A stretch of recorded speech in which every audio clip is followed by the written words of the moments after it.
स्वागत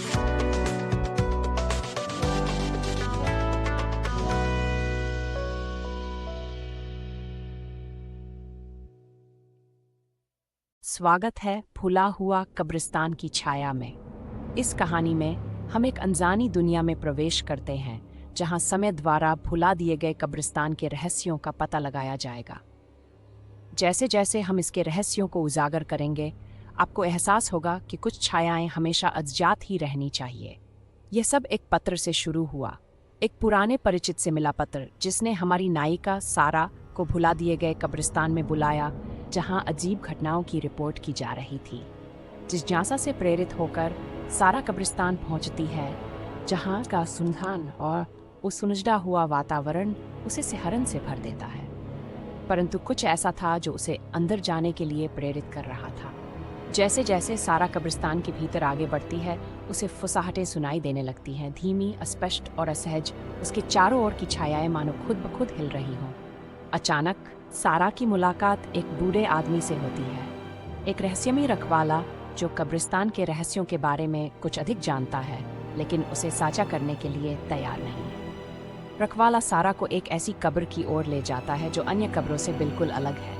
एक कब्र जिसमें कोई नाम नहीं है, केवल एक पुराना, मौसम से क्षतिग्रस्त पत्थर इसके स्थान को चिह्नित करता है। रखवाला कब्रिस्तान के अंधकारमय इतिहास को प्रकट करने लगता है, विश्वासघात, खोए हुए प्रेम और अधूरे कार्यों से बंधी हुई आत्माओं की एक कहानी। उस रात जब सारा आराम करने की कोशिश करती है, तो उसे एक युवा महिला की आत्मा द्वारा दर्शन होते हैं।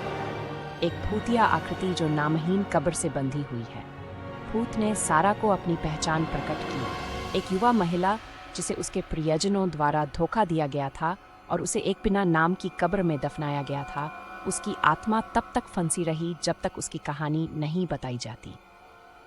भूत को शांति दिलाने के लिए दृढ़ संकल्पित सारा सच्चाई की खोज में जुट जाती है, पुराने रिकॉर्ड की छानबीन करती है और लंबे समय से दबे हुए रहस्यों को उजागर करती है।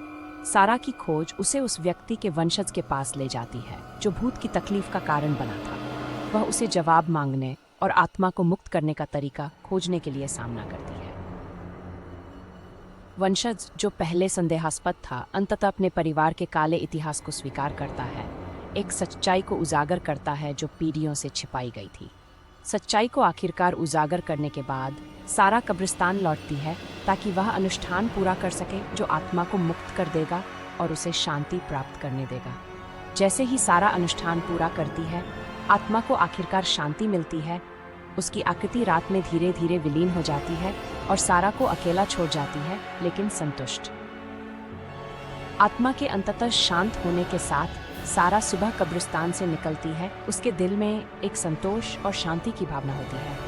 एक समय का भूतिया कब्रिस्तान अब शांतिपूर्ण लगता है, मानो उसने भी शांति पा ली हो। कुछ महीनों बाद कब्रिस्तान अब भुलाया हुआ नहीं रहा।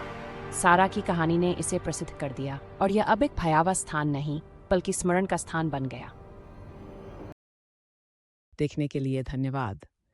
यदि आपको ये वीडियो पसंद आया तो कृपया लाइक करें, सब्सक्राइब करें, अधिक प्रेरणादायक कहानियों के लिए शेयर करें। From dreams and movies.